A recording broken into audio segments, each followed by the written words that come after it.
Good day, family. Hi to all you beautiful, amazing people that clicked on this video. Thank you so much. This is your girl, Pumi, the photographer over here with another one of my photography tutorials. And today I want to make a really super quick one.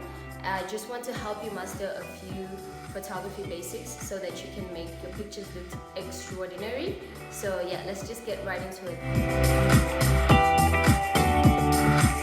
First things first, use basic visual elements in your pictures. So things like shapes, texture, lines, patterns, they can add and create certain aesthetics to an image.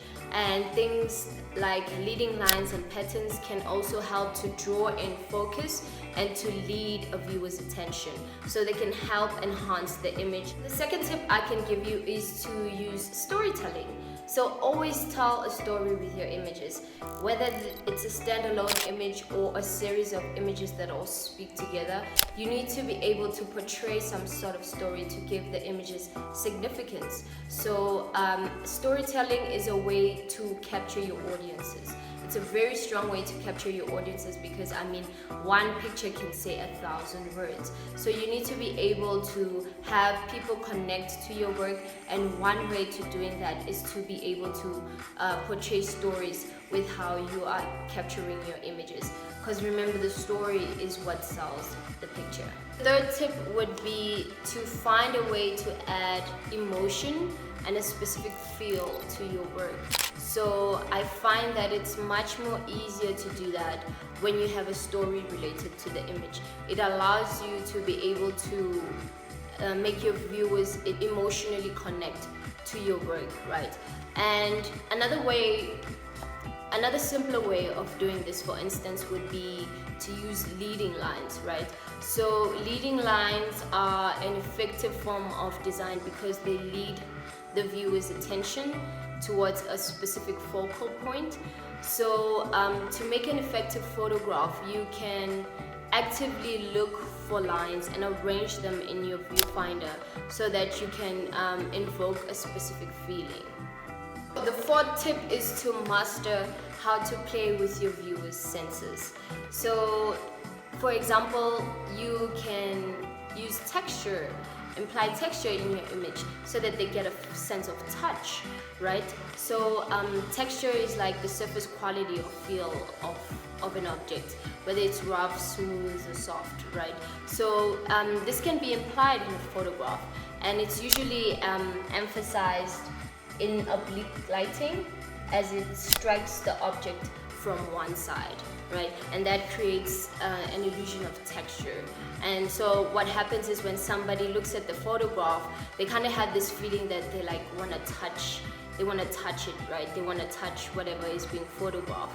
So then you allow them, you play with different senses, so you allow your work to be able to not only be seen but to be also experienced by other senses in our human nature, right? So, and another way to also play around with what people experience when they look at your images, you could also use things like long exposure. So long exposure images give you an illusion of motion in the picture, so you always want people to experience certain things and experience different senses and things like that, emotions when they interact with your work. So you need to be able to find a way to creatively express and creatively allow people to interact with your work. And I find that playing around with their senses is a really good way of making that happen. The very last tip would be lighting. Which should have been the very first tip actually, because I can't stress on how important it is to master your lighting in photography. So learn to use lighting to also achieve things like form and tone. So form is like the sheer difference between the lightest and the darkest part of an image. So it's also what creates contrast, which suggests volume, and things like tone, which refers to the use of lights and darks on a 2D surface to create an illusion of the photograph being a three-dimensional quality. So the light coming from the back of the object can form a silhouette, which results from completely black against lighter backgrounds.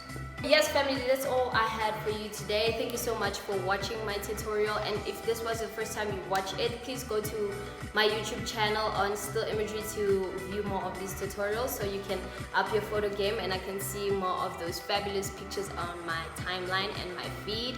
So yeah, thank you so much for joining me fam. I'll see you in the next one. I really hope you enjoyed this one. I try to make it as quick as possible. So yeah, let me be out. Let me go take some pictures actually. Love you. Bye. Peace.